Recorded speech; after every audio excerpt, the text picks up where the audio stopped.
Marley was dead to begin with. There is no doubt whatever about that. The register of his burial was signed by the clergyman, the clerk, the undertaker, and the chief mourner. Scrooge signed it, and Scrooge's name was good upon change, for anything he chose to put his hand to. Old Marley was as dead as a doornail. Scrooge knew he was dead. Of course he did. Scrooge and he were partners for many years. Scrooge was his sole executor, his sole administrator, his sole assign, his sole residuary legatee, his sole friend, and sole mourner. Scrooge was an excellent man of business on the very day of the funeral. The mention of Marley's funeral brings me back to the point I started from. There is no doubt that Marley was dead. This must be distinctly understood, or nothing wonderful can come of the story I am going to relate. Scrooge never painted out old Marley's name. The firm was known as Scrooge and Marley. Oh, but he was a tight-fisted hand at the grindstone, Scrooge. Hard and sharp as flint, from which no steel had ever struck out generous fire. The cold within him froze his old features, nipped his pointed nose, shriveled his cheek, stiffened his gait. Nobody ever stopped Scrooge in the street. Beggars and children avoid him. Even blind men's dogs know to avoid him. Scrooge enjoys his isolation. He edges along crowded paths, warning all human sympathy to keep its distance. Christmas is a good time, a kind, forgiving, charitable, pleasant time. It has done me good and will do me good. God bless it. Let me hear another sound from you, and you'll keep your Christmas by losing your situation. I wonder you don't go into Parliament. Don't be angry, Uncle. Come, dine with us tomorrow. I would see you in that extremity first. Why did you get married? Because you fell in love? Why cannot we be friends? Good afternoon. A Merry Christmas, Uncle. Good afternoon. And a Happy New Year. Good afternoon. Scrooge's nephew leaves the room without an angry word. The clerk returns the greetings cordially. I'll retire to Bedlam. Two portly gentlemen enter Scrooge's office. Scrooge and Marley's, I believe? Mr. Marley has been dead these 7 years. It is more than usually desirable that we should make some slight provision for the poor and destitute. Are there no prisons? Plenty of prisons. And the union workhouses, are they still in operation? The treadmill and the poor law are in full vigor then. Both very busy, sir. I'm very glad to hear it. We're raising a fund to buy the poor some meat and drink. Nothing. I wish to be left alone. Many can't go there, and many would rather die. They had better do it and decrease the surplus population. But you might know it. It's not my business. Good afternoon, gentlemen. The gentlemen withdraw. Scrooge resumes his work. The fog and darkness thicken. People run about with flaring links. A church tower becomes invisible, striking the hours in the clouds.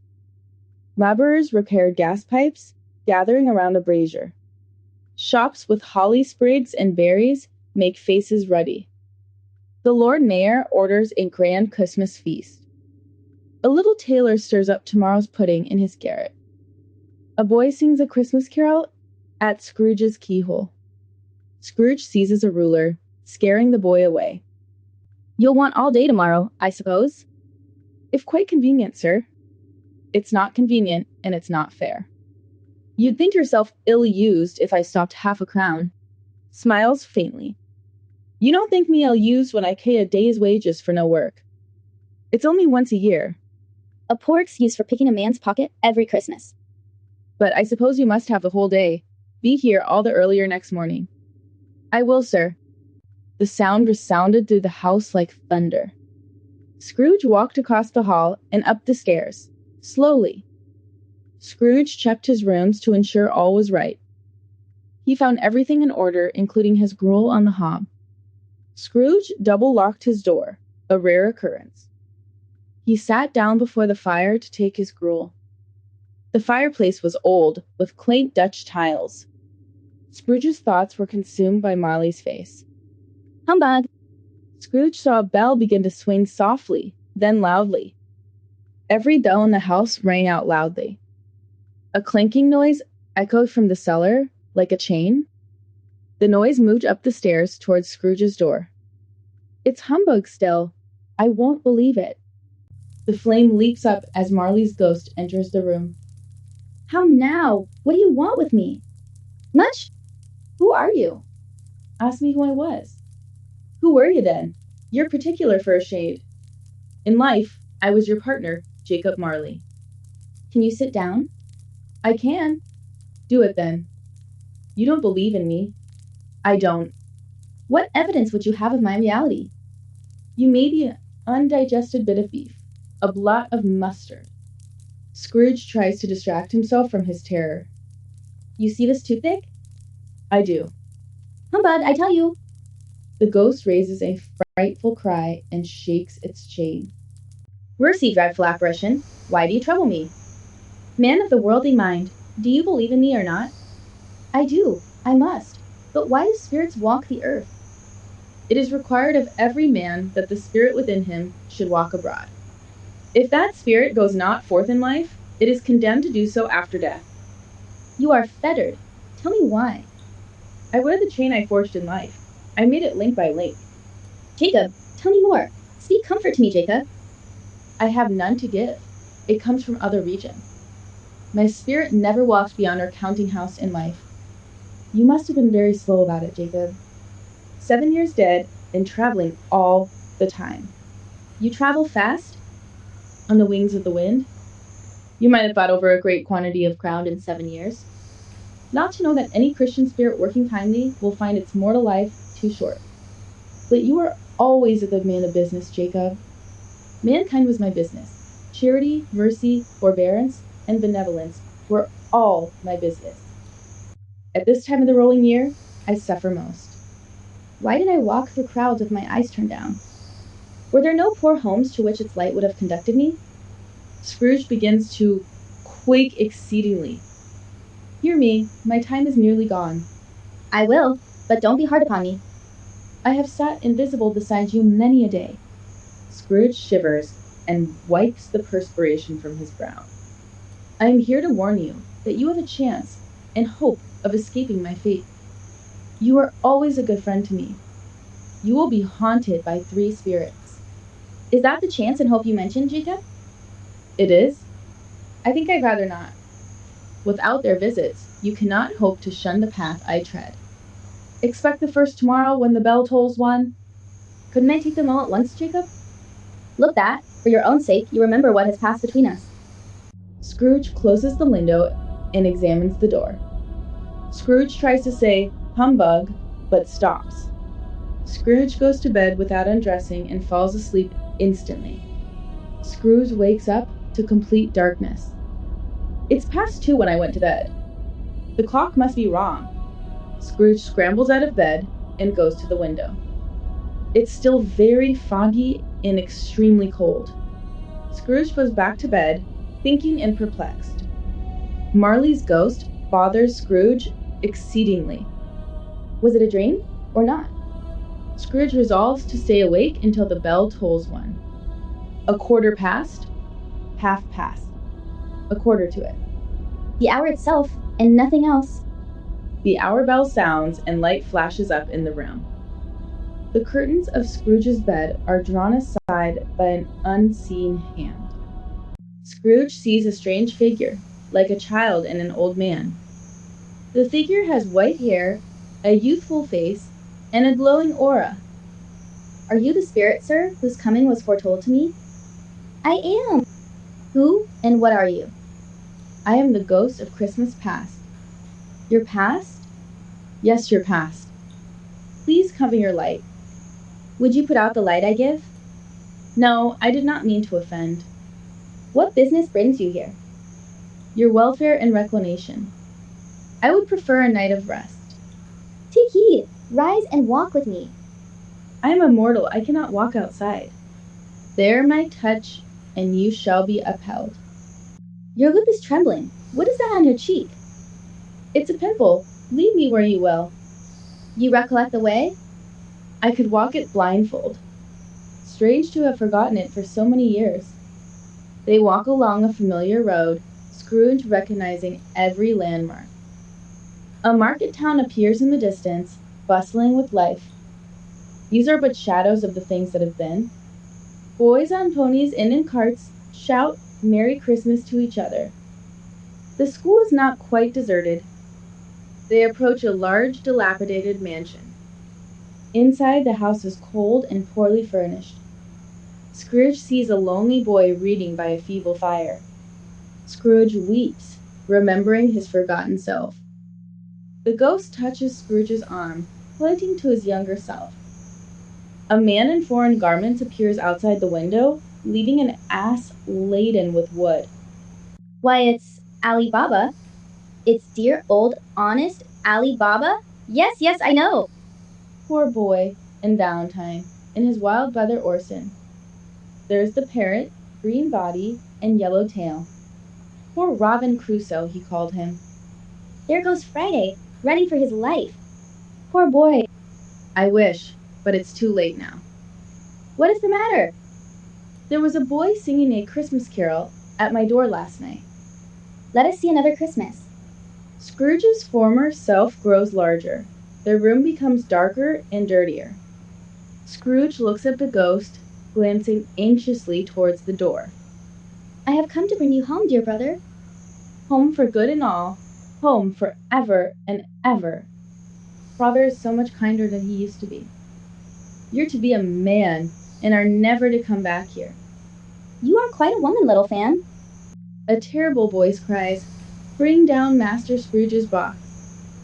Throwing hands with Scrooge, he glares with ferocious condescension.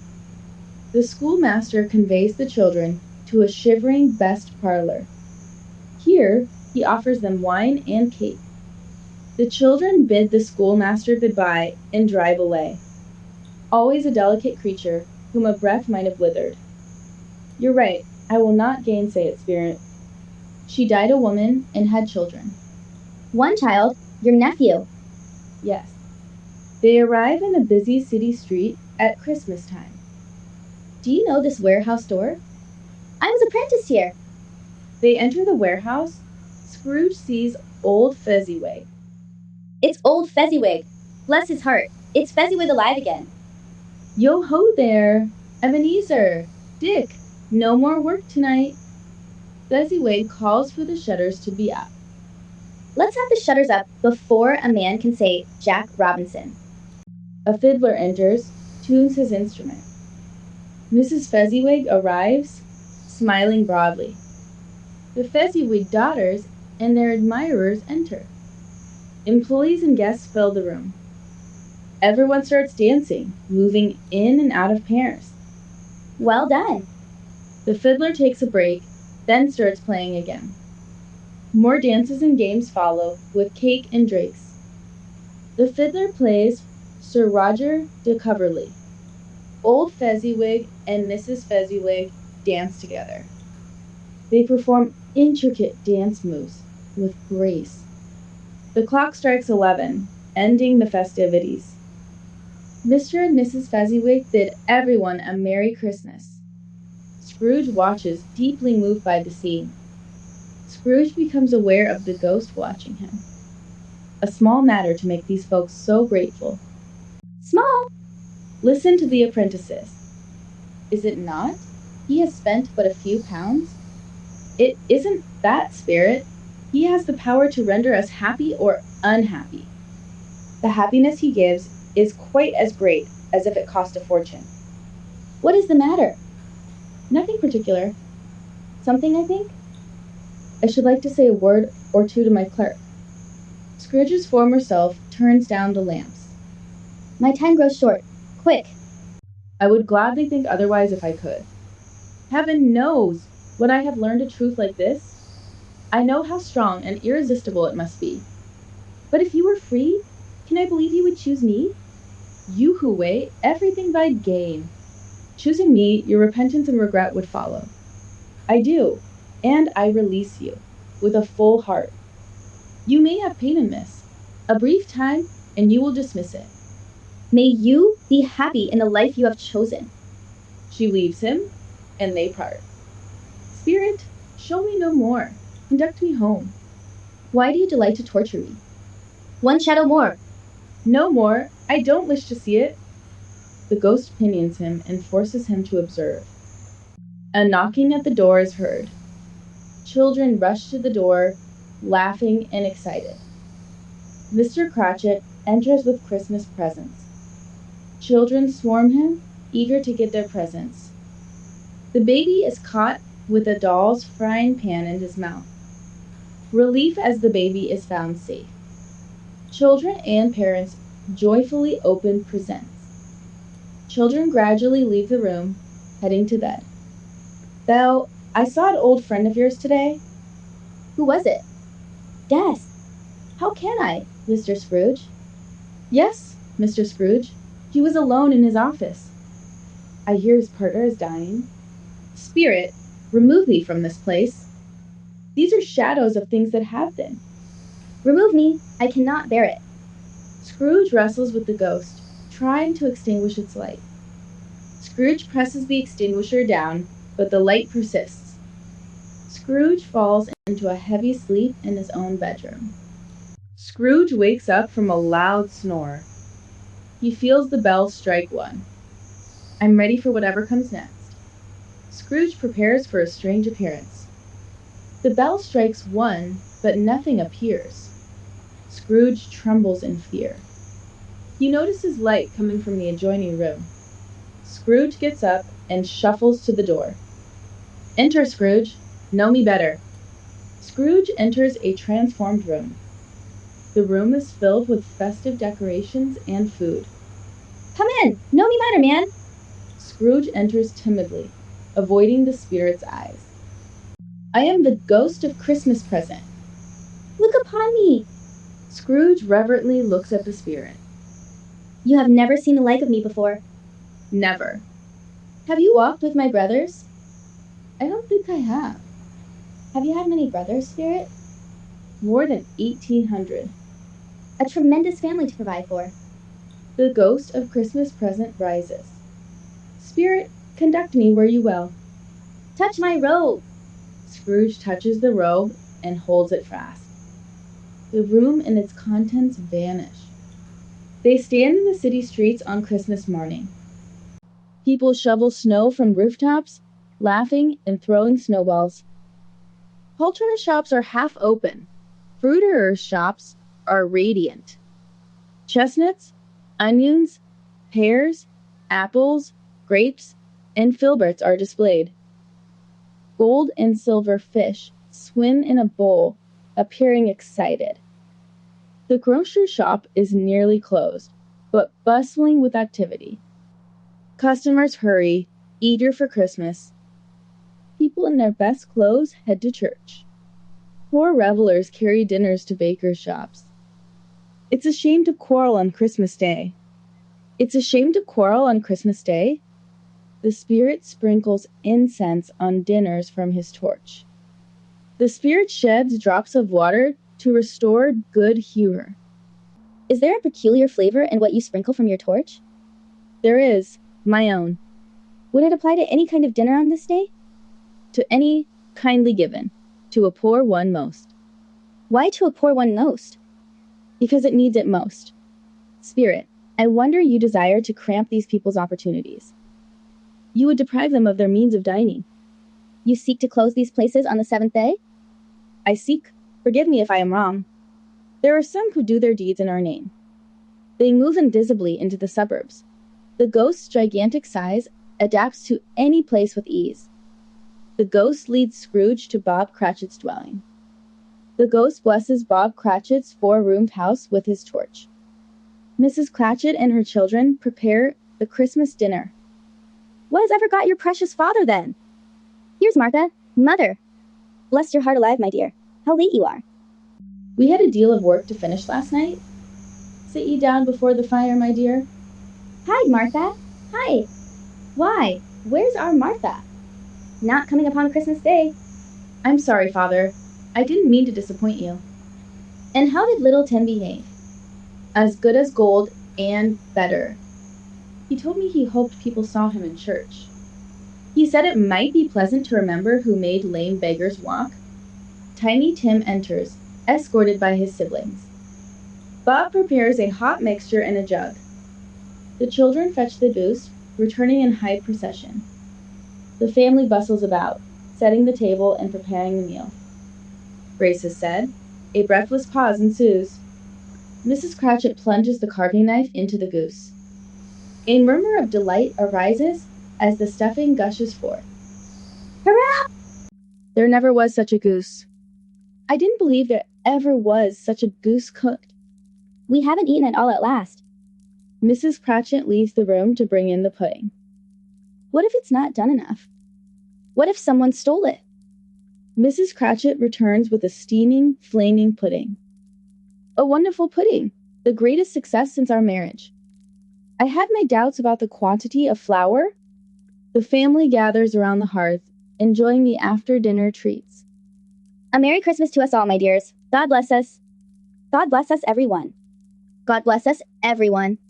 Spirit, tell me if Tiny Tim will live. If these shadows remain unaltered, the child will die.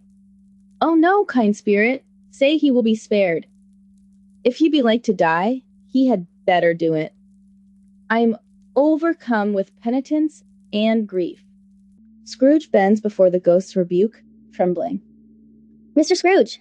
All duty, Mr. Scrooge, the founder of the feast. I wish I had him here. I'd give him a piece of my mind. My dear, the children! Christmas Day!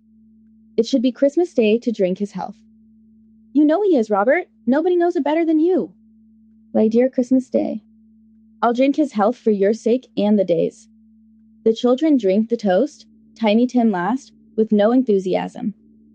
A dark shadow falls over the party at Scrooge's mention. After 5 minutes, they are merrier than before. I have a situation in my eye for Master Peter. The two young Cratchits laugh at the idea of Peter being a man of business. I mean to lie abed tomorrow morning for a good, long rest. I saw a countess and a lord. The lord was much about as tall as Peter. Peter pulls up his collars high, hiding his head. Tiny Tim sings a song about a lost child in the snow. The family is happy, grateful, and contented with the time. Scrooge watches them, especially Tiny Tim, until they fade. The ghost exulted, spreading mirth on everything within its reach. The lamplighter laughed as the spirit passed. They stood upon a bleak and desert moor. What place is this? A place where miners live, who labor in the bowels of the earth. A cheerful company assembled round a glowing fire. The old man sang a Christmas song. The spirit sped on above the moor. Scrooge saw the last of the land, a frightful range of rocks. A solitary lighthouse stood on a dismal reef. Two men watched the light, wishing each other Merry Christmas. The elder man struck up a sturdy song. The ghosts sped on above the black and heaving sea. They lighted on a ship, every man humming a Christmas tune. Scrooge hears a hearty laugh, recognizing it as his nephew's. Haha! Scrooge's niece laughs heartily, joined by their friends. He said that Christmas was a humbug, as I live. More shame for him, friend. Scrooge's niece is described as very pretty and lively. He's a comical old fellow, that's the truth. I'm sure he is very rich, Fred.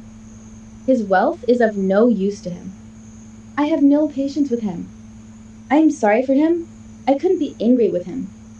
Indeed, I think he loses a very good dinner. What do you say, Topper? A bachelor is a wretched outcast. Do go on, Fred. He never finishes what he begins to say. He's such a ridiculous fellow. I was only going to say, the consequence of his taking a dislike to us is that he loses some pleasant moments, which could do him no harm.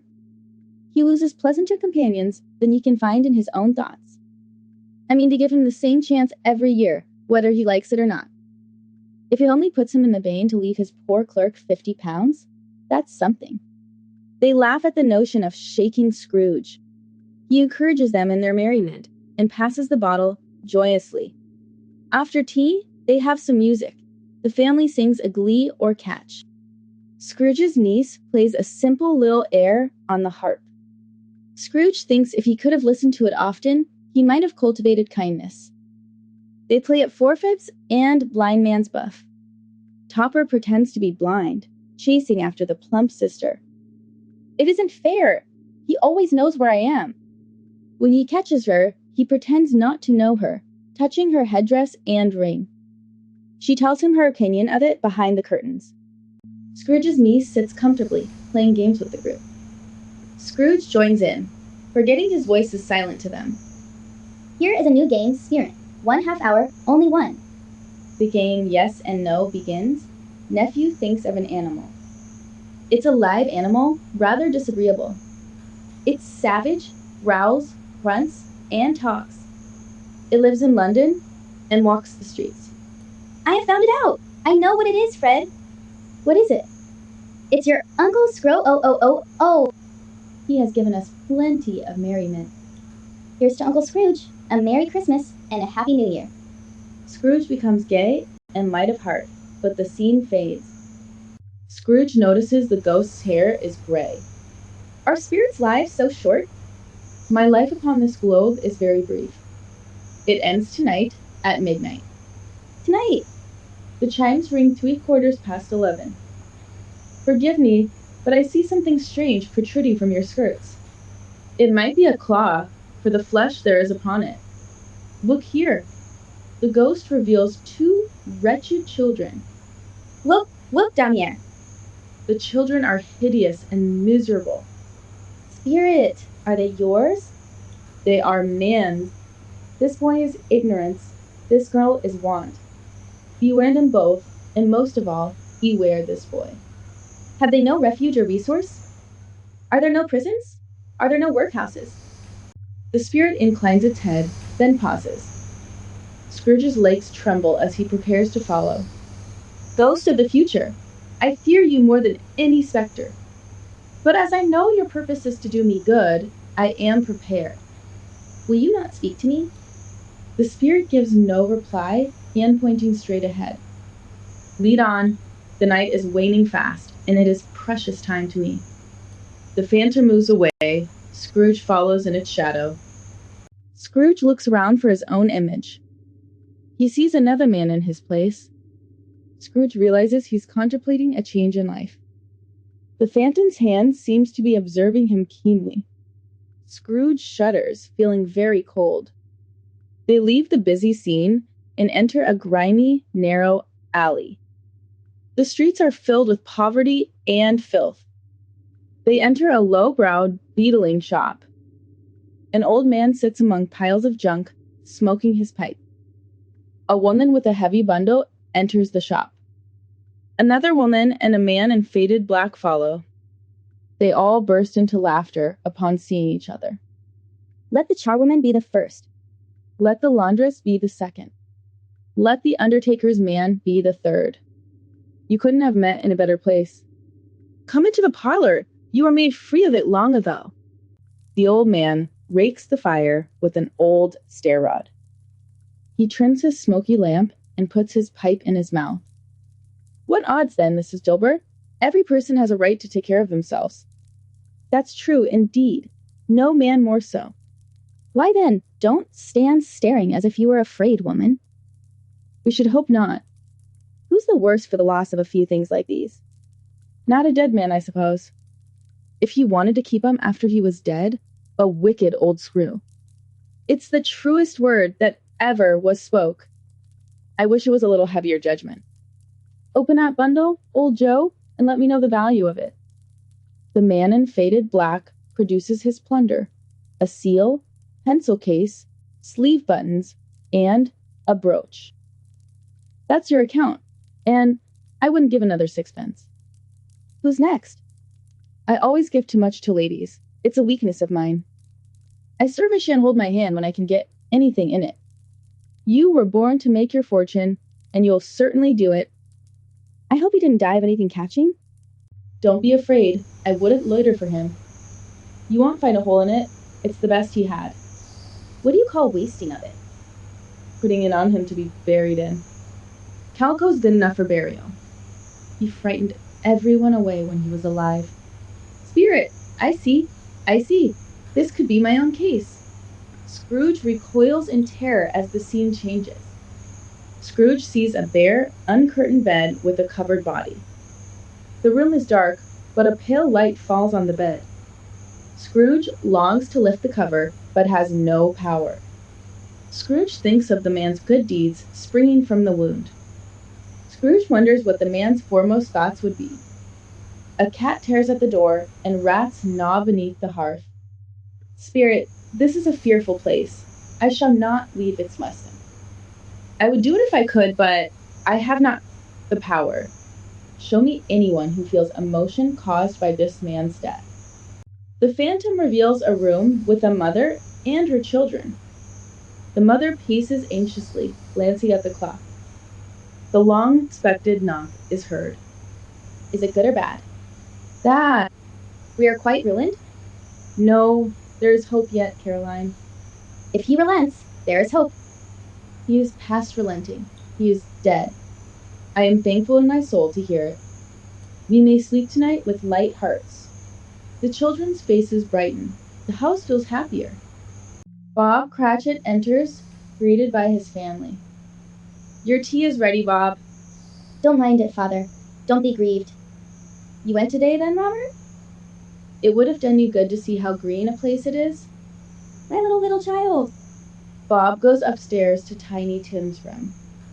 Bob kisses Tiny Tim's face and composes himself. Mr. Scrooge's nephew was extraordinarily kind. He's a good soul. I shouldn't be surprised if he got Peter a better situation. Get along with you. We shall not quarrel easily among ourselves. Never, Father. I am very happy. The family embraces Bob. The spirit of Tiny Tim lingers. Something informed me that our parting moment is at hand. This court is where my place of occupation is. Let me behold what I shall be in days to come. The house is yonder. Why do you point away? Scrooge hastens to the window of his office, looking in. The office is not his. The furniture is different, and the figure in the chair is not himself. Before I draw nearer to that stone, answer me one question. Are these the shadows of the things that will be, or are they shadows of things that may be? Scrooge creeps towards the grave, trembling. Am I that man who lay upon the bed? The finger points from the grave to Scrooge and back again. No, Spirit! Oh, no! No! Why show me this, if I am past all hope? For the first time, the hand appears to shake. Your nature intercedes for me and pities me. Assure me that I yet may change these shadows you have shown me. The kind hand trembles. Scrooge falls to the ground before the spirit. I will honor Christmas in my heart and try to keep it all the year. Oh, tell me I may sponge away the writing on this stone?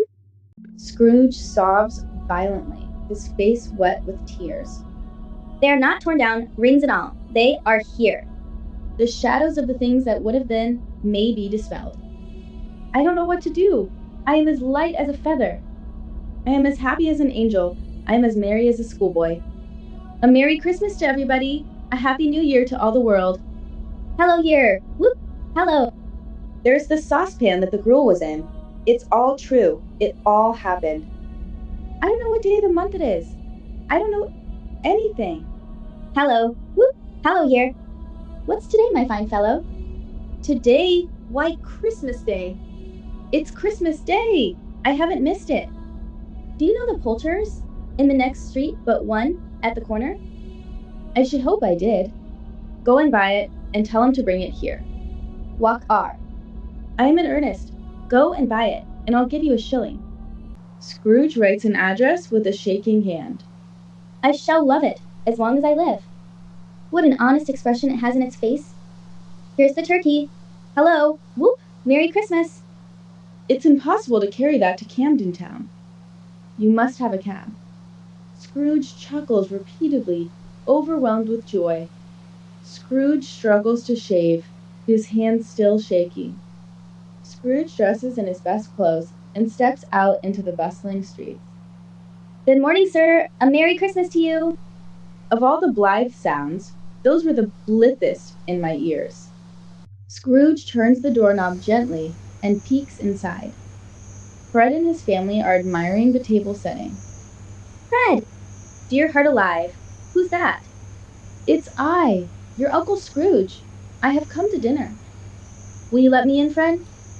Fred enthusiastically welcomes Scrooge inside.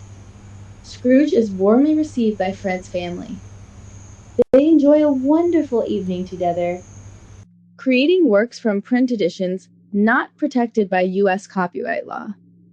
No one owns a United States copyright in these works. The Foundation can copy and distribute them without permission. Special rules apply to copying and distributing Project Gutenberg electronic works. Project Gutenberg is a registered trademark. It may not be used if you charge for an ebook, except by following the terms of the trademark license, including paying royalties for use of the Project Gutenberg trademark. If you do not charge anything for the ebook, these books are free to distribute in the United States. But there are rules to follow for electronic works.